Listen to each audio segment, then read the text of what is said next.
up, everybody? It's very rainy today and yucky, but I'm out of work and here I am doing my mindful message.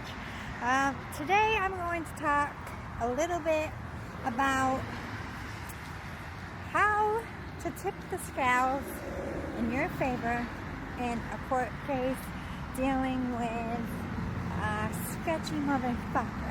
Okay? You gotta think outside the box. What I mean by sketchy motherfuckers, people with money, power, authority. If you are a little fish, you can squash the big fish.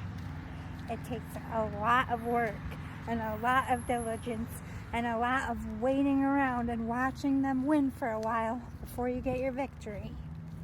Okay? But there are things that you can do. So let's say you had a rape kit done, so you have DNA, but the person is not in the system. And despite your best, if you know of the person, despite your best efforts in getting a court mandated DNA test, there are other ways to get DNA that is within the law and admissible in court, at least in New York State. I can't speak for all states. Every state has their own rules. Sorry, I have to run across the street. Anyway, so there are rules to collecting it. So it has to be something tossed in a public trash can, like a restaurant, like a park, like a bar. So make friends. Well, your first thing you want to do is research the person you are looking to collect on. You need to know their habits. Now stay far away.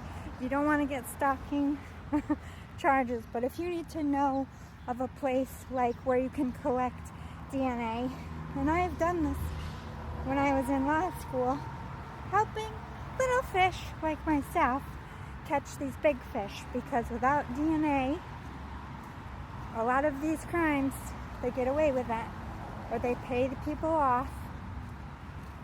So learn their frequent bars, their frequent restaurants. Where do they go after work? What store do they shop in? You can follow them around the store. If they're a smoker, wait for them to throw a cigarette. Anywhere they throw it on the ground in a public space, it is now yours. Pick it up, make sure it's the right one, and there you go. You have saliva on the butt of the cigarette. Same thing is said for a glass at a bar. Make friends with the bartender. Pay the bartender to give you their glass before it goes into the kitchen. And you just disappear with that glass. This is a way to get fingerprints. This is a way to get DNA. Detectives have been using this since the dawn of fucking time.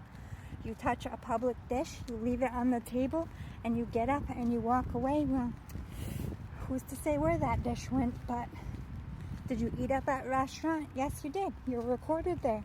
You're recorded seating there. So that cup is in fact yours, and it has your DNA. And let me get a court-ordered DNA now because it matches the sample in the rape kit.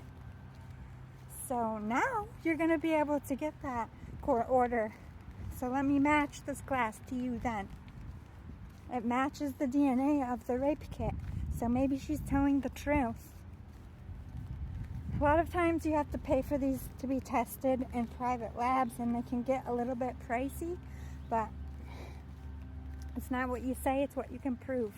And any kind of DNA honey bunny, bunches of votes, they can sing all they want. That DNA locks you to the crime. Period. You're going to court. Okay? Then, so DNA can also be found in hair from a hairbrush. Gotta get crafty. Pay a housekeeper to give you their brush in the hallway. You're not breaking, you're not entering. Don't ever tell anyone you paid someone, but get their fucking hair. The point is to match the DNA to the rape kit. It's just gotta match, whether you did it privately or not. It's gonna raise an eyebrow to some fucking detective somewhere. Detectives are very busy. They don't think outside the box. They don't feel they're paid enough to. I was involved in a crime with this older man who was not me, like involved in the crime and involved in getting this person off the street, I should say. So basically, he was saying that he was older and he had an illness that would prevent him to be able to fracture someone's skull. Blunt force trauma was the ruling of death, ultimately why this victim died. So this man had multiple war tours in Vietnam, a very dark, angry, checkered ass past, and he raised my eyebrows from the get. The problem is, everywhere he went, he acted like a feeble old man. But I just stuck to my guns, and I just kept following him. And now when I'm following him, I'm in a public space, on a public sidewalk. You can drive by 100 times, but they can get you for stalking. He had no idea who I was or that I was involved in the case, so it was easy for me to do that. Basically, I sat up on a public road and I recorded this man cutting logs for his fireplace. I noticed he had a wood burning fire stove, and I got to thinking, he's a feeble old man and he lives by himself. Where does he get his wood for that, if that's his main source of heat? So I looked up records and I noticed that they delivered wood in full pieces. So I was like, who cuts up such said wood? And just by sheer luck, like maybe 2 or 3 days later, I saw him get an axe out of his shed and he'd start cracking fucking logs with 1-2 swings, cracking entire big logs. And I recorded that and I brought it to the detective and I said, tell me how a feeble old man and 2 whacks can crack this fucking log. Granted, I also showed him me trying to crack the same size log. It took me like 12 swings. Okay? So I was proving a point. He's got muscle and he's not feeble.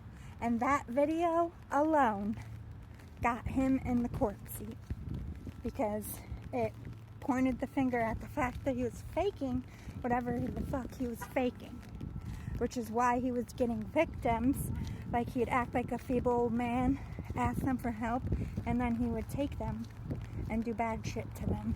So feeble old man got busted by a little outside thinking and somebody with great patience and time. I just had a bad feeling about that man. I'm also a psychic medium, and you know, when they tell me who done it, I dig. Anyway, so there's always ways to get people by bragging. A lot of these asshole terrorist-like people who do horrible things to people, the ones that are very smart usually have a military background and can keep their mouth shut. So you're not going to be able to catch all of them in that way. But a lot of these fuckers get talking with other people of like mind. They drink, do drugs, whatever it is, and they get to talking.